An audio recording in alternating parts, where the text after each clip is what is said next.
ব্যানার্জি জিন্দাবাদ।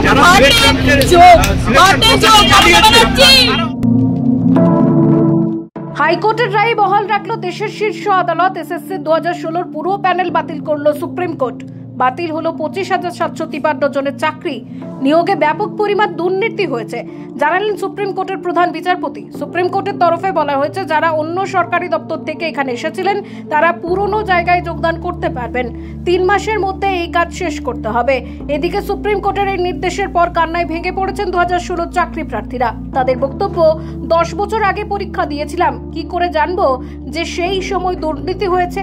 দুর্নীতির মাসুল দিতে হলো যোগ্যদের, অন্যায় করলো অন্যরা, আর চরম দায় নিতে হচ্ছে আমাদের। দুর্নীতি না করেও দায় নিতে হলো, সংসার বাচ্চা আছে, চলবো কি করে? বাংলায় মমতা ব্যানার্জি জিন্দাবাদ।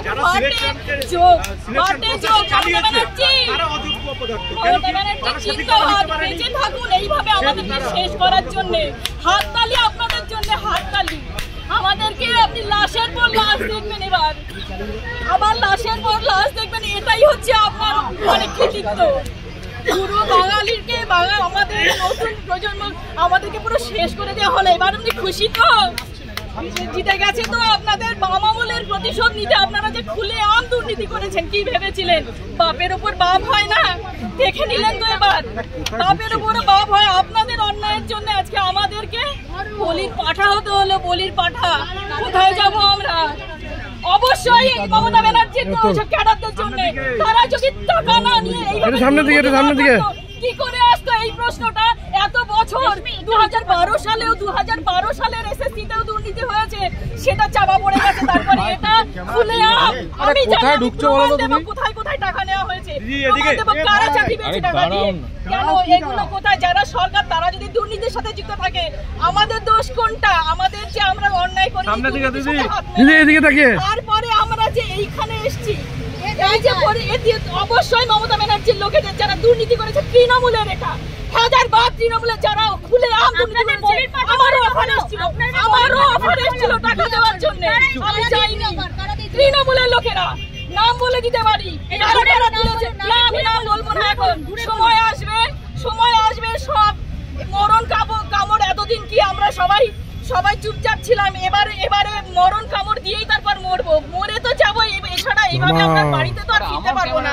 অনেক কষ্ট করে 29 বছর বয়সে এসে আমি চাকরি পেয়েছি। 29 বছর বয়সে এসে 2012 সালের সেই আরএলএসটির পরে এই 19 সালে আবার নিয়োগ হলো। 7টা বছর পর, সে সময়ও দুর্নীতি হয়েছিল, এবারও হয়েছে। এত বছর পরে 29 বছর জীবনের শেষ সময় এসে আর আমরা কি দাঁড়াতে পারি? সারা জীবন কি মানুষ পড়াশোনা করতে পারে? এখন বলছে রি-এক্সামের কথা। আপনারাই বলুন তো, পারবেন তো মাধ্যমিক পরীক্ষা দিতে? পারবে তো? ওরা যারা কথা বলছে তারা মাধ্যমিক পরীক্ষা আবার বসতে রিঅ্যাপিয়ার করতে পারবে তো? বেতন ফেরত দেওয়ার কথা বলা হয়েছে। আমি জানি না কিসের কথা বলা হয়েছে। পরিশ্রম করেছি, এটা বসে নেবো।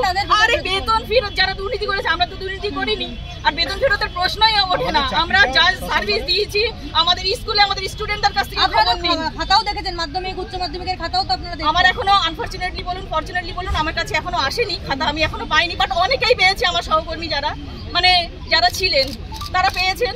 এখন আমরা কি করব? আপনাদের কি মনে হয় আপনাদের এই যে এই জাজমেন্টটা হলো, আমাদের দোষটা কোথায় বলুন তো? এই যে এতদিন আমরা শুনছি যে নিরপরাধীর শাস্তি না হোক, আমাদের কোন দোষে শাস্তি দেওয়া হলো আমাদেরকে?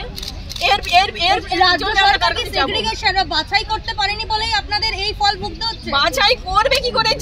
যে চুরি করলো তাকে যদি বলেন যে আপনি যে জিনিসগুলো চুরি করেছেন ফেরত দিন, আপনি দেবেন? যে চোর তাকেই বলছে বাছা হোক। সে সেগ্রিগেশন হয়েছে হয়নি, তার জন্য সিবিআই দিয়েছে, সিবিআই তার জন্য ডেটা দিয়েছে, মানা হলো না। আমরা কোথায় যাব এখন বলুন তো? আমাদের হয়ে বলার কে আছে? আদালত হাইকোর্টে আমাদের করে দিল, সুপ্রিম কোর্টেও সেম। আমরা তো বুঝতে পারছি যে আমরা যদি দোষ না করে আমরা শাস্তি পেয়ে থাকি, তাহলে এটা ডেফিনেটলি পলিটিক্স ছাড়া আর কিছু না। এই রাজ্যে